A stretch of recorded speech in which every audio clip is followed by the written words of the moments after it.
Hello, I'm Tara Brabazon. I'm the Dean of Graduate Research at Flinders University, and welcome to Vlog 223. Slow down. Slow down. One word or two.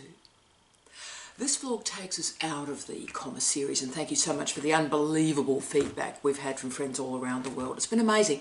And we have a whole series of requests in front of us now, mainly involving writing. There's a cluster around writing and different ways of writing. And we also have a cluster of requests around teaching and teaching imperatives, and that's great. But I did want to pause for a moment and offer this singular vlog that comes via request from Adrian. Hi Adrian. And also a rather majestic group of students we have at Flinders University that we nickname the Completers. Let me explain. Twice a year, every 6 months, we run what's called a completion intensive. That is for the students who are finishing their PhD in the next 6 months or so. And as you can imagine, that group is stressed, very intense, very focused, incredibly inspirational. But the intensive gives those students the space to ask the difficult questions, explain the examination process to them all, and really orient themselves in this final, often pretty complicated phase of a PhD. But this group, when they were asking very difficult questions of their dean, left me with a really interesting question that I was always going to address for them. And they asked me, the whole group, you know, okay, so we finished this thing. We finished the PhD, we finished the Masters, but what is the world going to look like on the other side of this? Now, Adrian wanted me to talk about the future and futurists and future planning, and really answer the societal question that's dominating morning television at the moment. When will we return to normal? And of course, the more subtle questions, what actually is normal and why would we want to return to it? So I'm really quite struck by that question, and I wanted to introduce a book to you that will provide a guide for us through that really provocative question for you, for me, for us, for the planet. And I've been reading a series of monographs and articles published in 2020, a lot of them the last little bit, and written just before or during the COVID crisis, and the publishing cycles have been very, very interesting to watch. And there's no doubt that sort of futurists are a bit of a problem. Futurists have always frightened me. Marionetti and his ilk showed really one of the tragic consequences of and arcs of futurism. But also so much of futurism can just be really bad research. It can be teleological, picking and mixing evidence to try and create an interpretation. And for me, the issues of relevance, representativeness, and generalizability are always troubling. But it is such an interesting question to consider, isn't it? Will we return to normal? When will we return to normal? But what is normal, and do we want to go there? All of that is fascinating, and I really want to think about what we've all learnt in the last 6 months and what we've shared. And I think what we've seen evidentially is that the nations that have done better in terms of health, in terms of survival, in terms of economic management, and the capacity to understand this new reality and try and make the best of it, they're the nations that had some sort of commitment to public good. So they're the nations that have a functional public health system, and of course public health policies. And the countries that did okay still have a commitment to experts and expertise. So a recognition that there are people in our culture who are very bright and who know something that is of value, of more value than what some random on Twitter has to say. You know, those people that know stuff, you know, read, research, have conducted research, and they're sharing their expertise. And that's great, because if we listen to them, we'll learn something. So the nations that are hyper-individualistic and have problematic public health systems, and I'm thinking particularly about the United States and Brazil, but there are others, they're the ones that had problems. The nations that have a very strong ideology about individual choice and individual freedoms.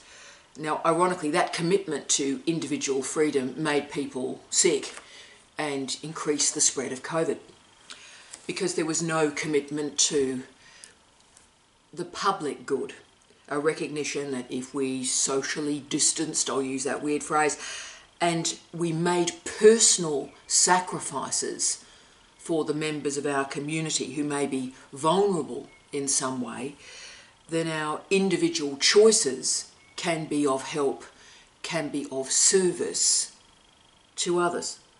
So instead, in some nations, it all got a bit confused between personal freedom and individual choices and the public good.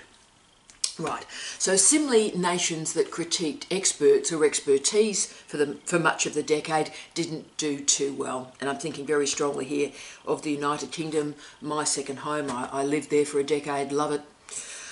And I'm thinking particularly the expertise problem in the United Kingdom is not going away. Of course, as we all know, it had consequences for the Brexit issue and revealed profound problems there.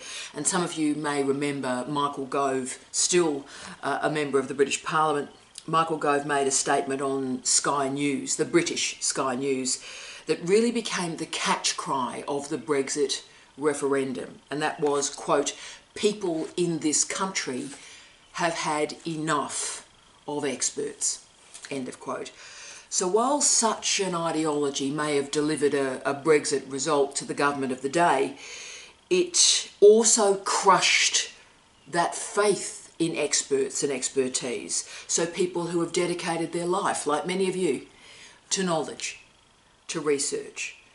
And that's had profound, wow, consequences, because expertise is not a tap that you can turn off and on. Public good is not a tap that you can turn off and on. So when it came to respecting experts in public health in the COVID crisis, the United Kingdom faced a really rocky road. And the result was that the United Kingdom had more deaths, more cases of COVID-19 than the combined total of all other European Union members.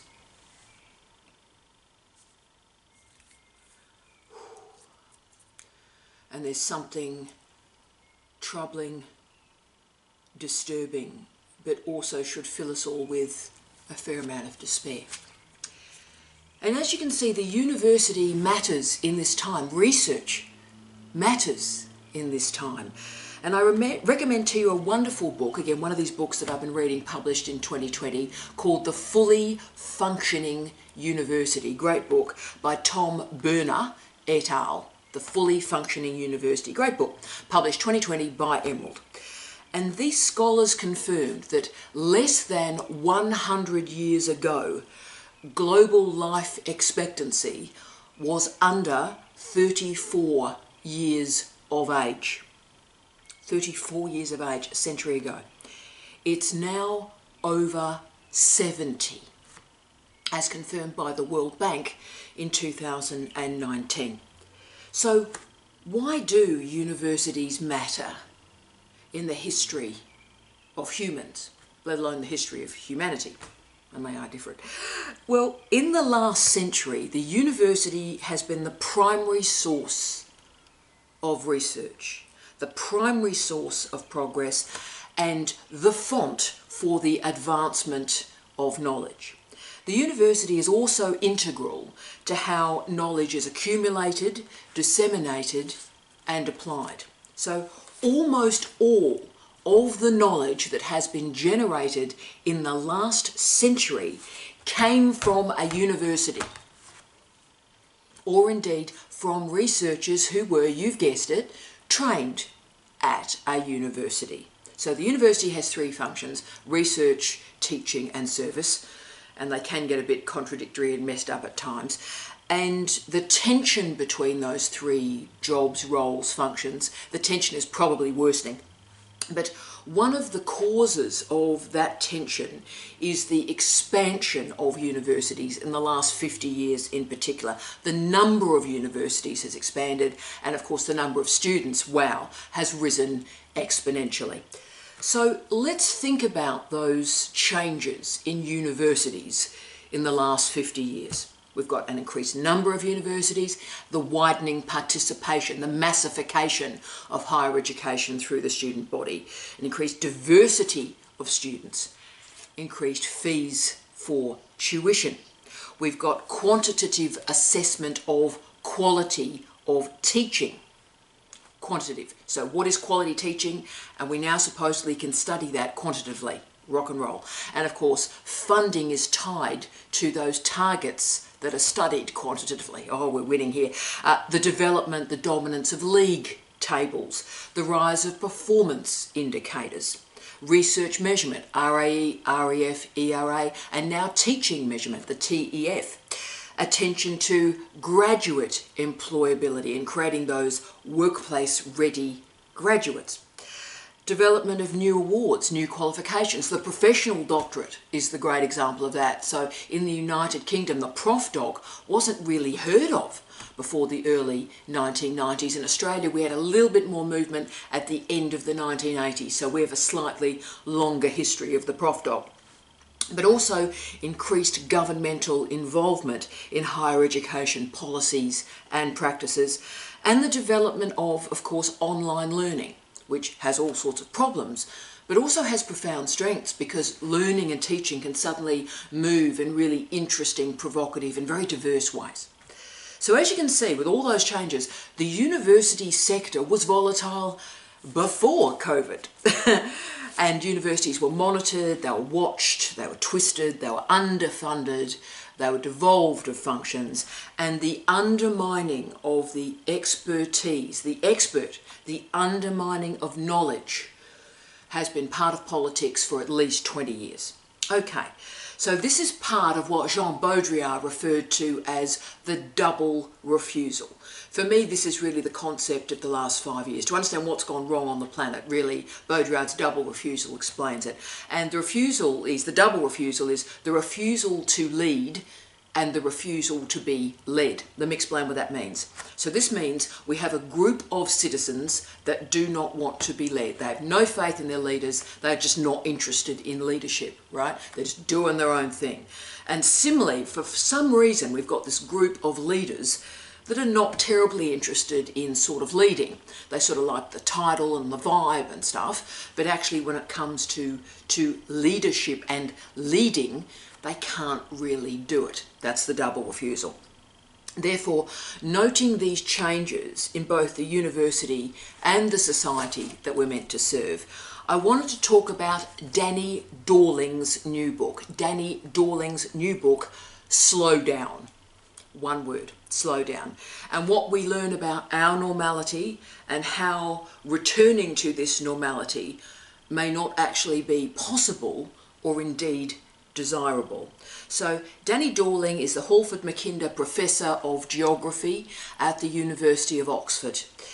But he's attended and worked in an array of universities, including the legendary University of Newcastle. Hi to all my friends at the University of Newcastle. And worked through not only Newcastle, but Bristol, Leeds, Sheffield, did a good northern tour of universities, but also worked for a time in Aotearoa, New Zealand. In collaboration with scholars around the world, he created World Mapper, one word, www.worldmapper.org. It's a map of who has the most and the least in the world. Powerful project. And he has committed to open access publishing, as we all should do. And we see all his open access free materials available from www.dannydorling.org. So he's interested in education, poverty, health, housing, employment, basically the perfect scholar for this time. Therefore, his research has really helped me solidify some of the reflections we need for this time. And he's also a great model for us, I think. He is an international scholar. He publishes books. He has a commitment to dissemination of knowledge through an array of open access platforms. This is good. So the full title of the book that we're using today is Slowdown, one word, but the subtitle is important: The End of the Great Acceleration, and why it's good for the planet, the economy, our lives. So the word slowdown, and I love this stuff, you know, the word slowdown, one word, has a very unique etymology. It was first used in the 1890s, important period for the world really, the 1890s, and it was used to describe the desire to go forward more slowly. Go forward more slowly. And there's a real reason why that imperative emerged at that time. The first industrial revolution had happened, the second industrial revolution had emerged. It's also stabilised, but of course the industrial revolutions had huge consequences for human lives, health, sickness, quality of life. To get that economic progress, there was a human cost. And at this point, with those two industrial revolutions exhausted, there was a desire to go forward, you've guessed it, more slowly, to consolidate economic and social relationships and think about progress, think about development in different ways. And there were all sorts of movements and countervailing forces through the 20th century that continued this movement. We're thinking John Maynard Keynes is the obvious example, but you know, groups like the Bloomsbury Group, right, or an array of leisure or health or well-being movements. Yoga is just one example. But mostly the 20th century saw the preponderance of the exploitation of resources for maximum profit. So we sit here today with the triple threat of COVID, economic recession, social unrest. And this is clearly another moment to think about a slowdown. To enact this project, therefore, requires that we all think about the concepts that have undergirded our lives: progress, innovation, development. So much of our society, so much of our culture has been based on growth. Growth. We don't even think about what growth is, but growth is good. The notion, not greed is good, growth is good, interesting. The notion that a future population will be larger than the present population, and that increasingly large population will continue to buy and consume goods at a higher and higher rate. So this means that any present inadequacies can be managed because, of course, the future populations, which will be bigger, the future populations will pay for it via increasing consumption and increasing their production. Okay. Right. You can see the problem that has suddenly emerged here.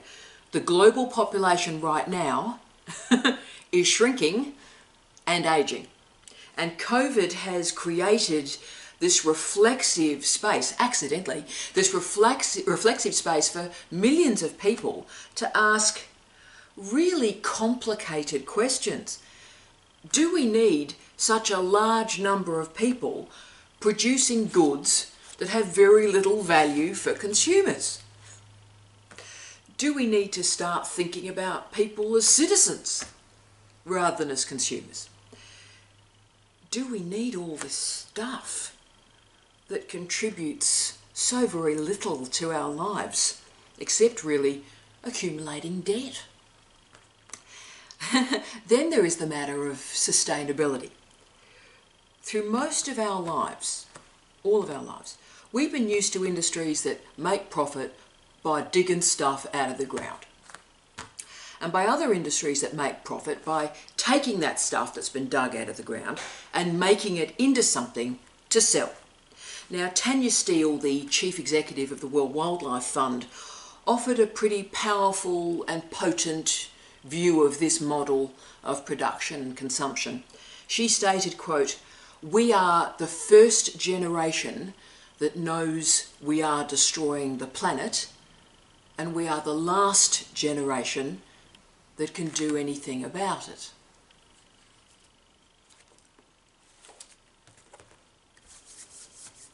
Now, I sat with that sentence for quite some time.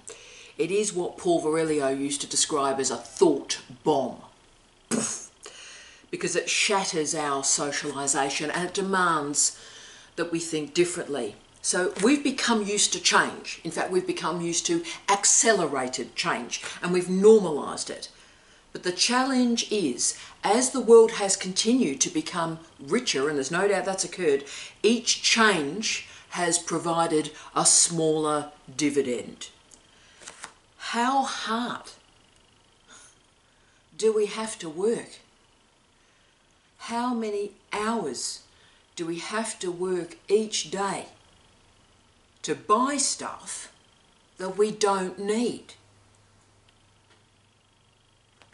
Or conversely, how many people need to be unemployed, underemployed, locked in casualised work so that they can't gain food security, they can't gain housing security?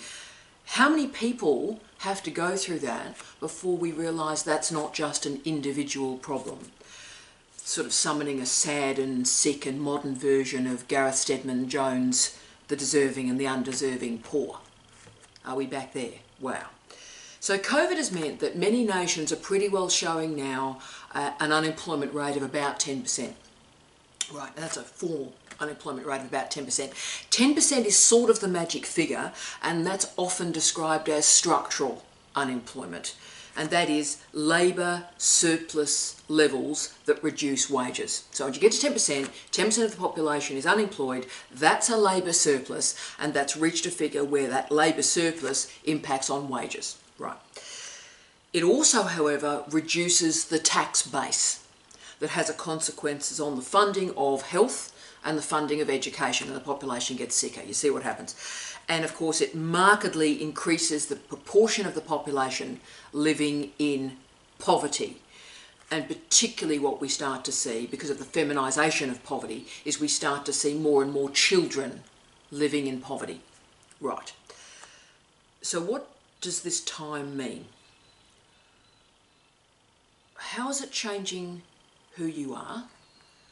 And how is it changing what you find meaningful?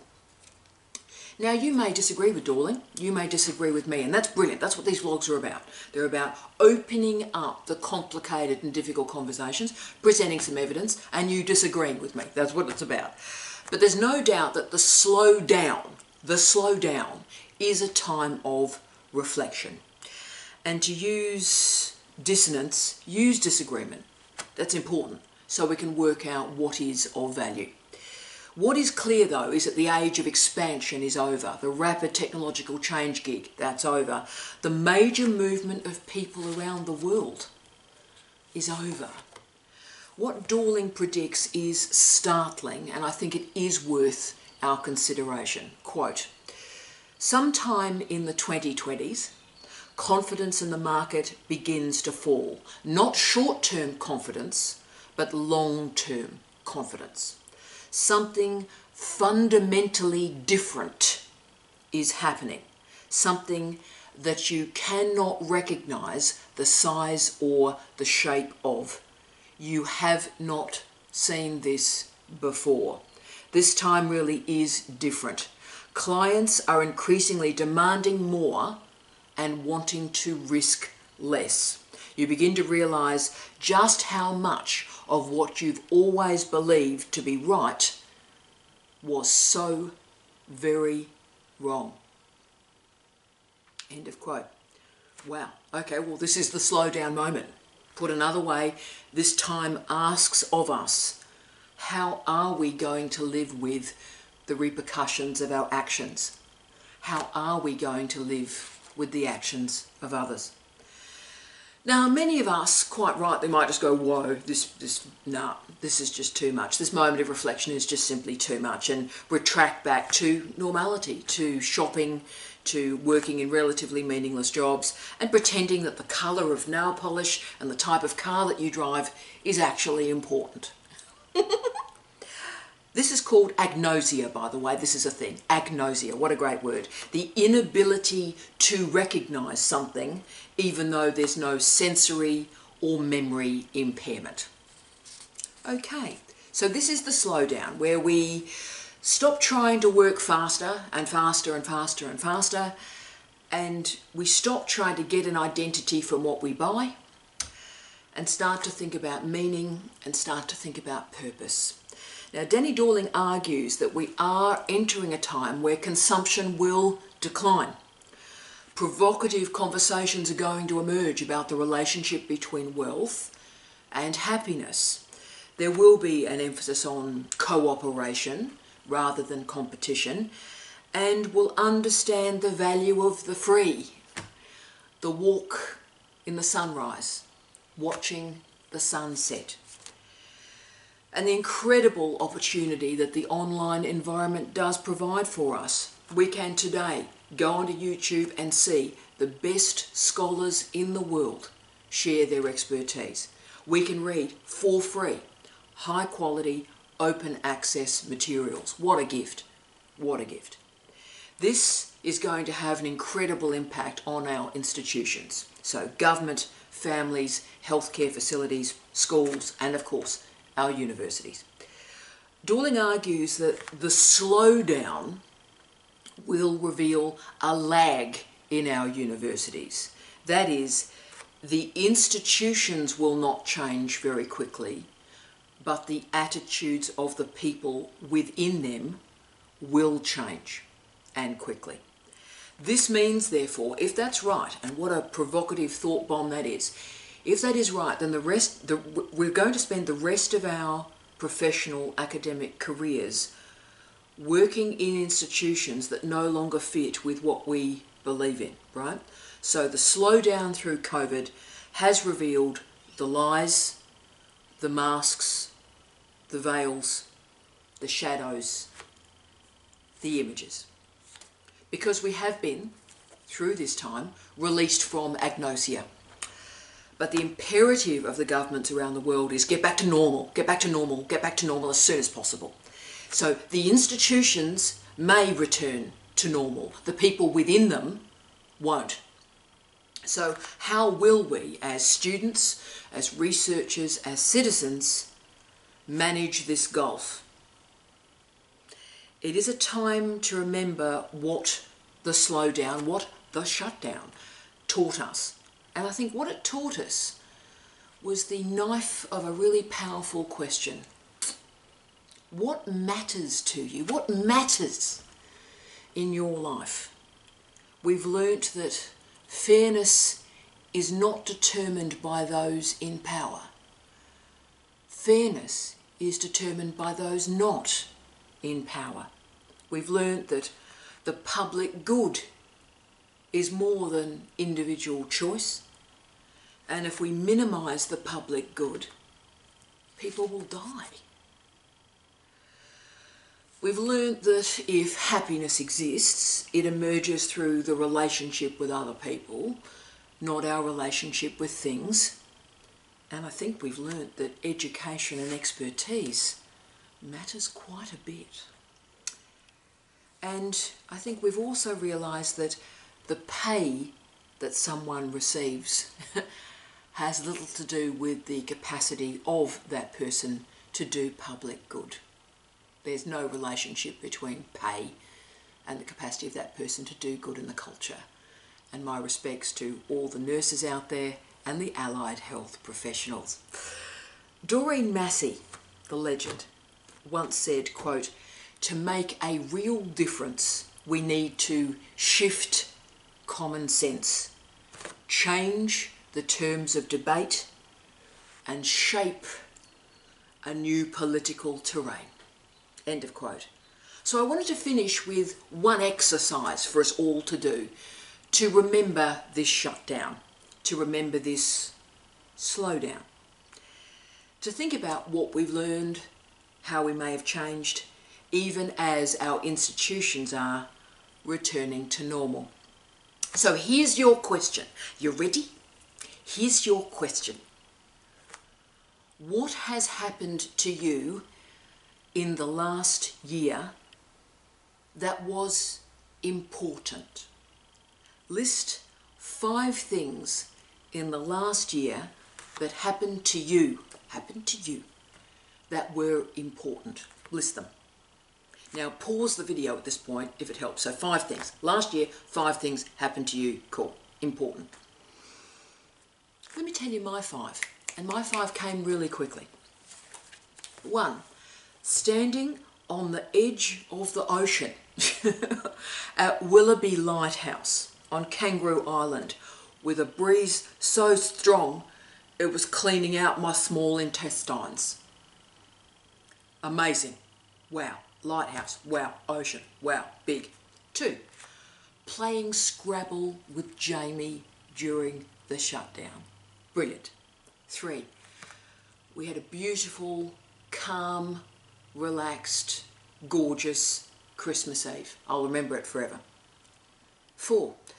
Finishing the final draft of The Creative PhD, our new book that's just come out. But it was that finishing it on the screen, so I just finished the final draft. And that was great. Finishing a book is always that sort of moment. But it meant so much more because I shared it with Natalie Hills and Tiffany Lindell-Knight, my 2 co-authors, knowing it was their first book and that we did it together during tough times. So that gave me, what a moment that was. Incredible satisfaction. I had a bit of a cry. I always have a bit of a cry. And 5, being able somehow to write, record and edit my audiobook, Memories of the Future. The audiobook, recording it, I was able to learn new skills and that was great, but also forcing myself to try and get the words out. That helped me sort of recontextualise and work through some of the pain, some of the tragedies. So a powerful moment. There's 5. That's the last year. Now that list came to me very quickly. There was just no doubt. There were the 5 things, that was it. And as you can see, almost all of that list involves sharing experiences with other people. Experiencing nature, gaining satisfaction through writing. None of these important moments involved paid work. None of those important moments involved stuff that I bought or what other people think of me. None of those moments involve political leaders, what some random guy said on Twitter, or the colour of my nail polish, which, yes, I know, is tremendous. So through this exercise, agnosia lifts and we see our doctorate, we see our lives with the veils suddenly dropped away. And that's the gift of the slowdown. I wish you love, light and peace. Tea out.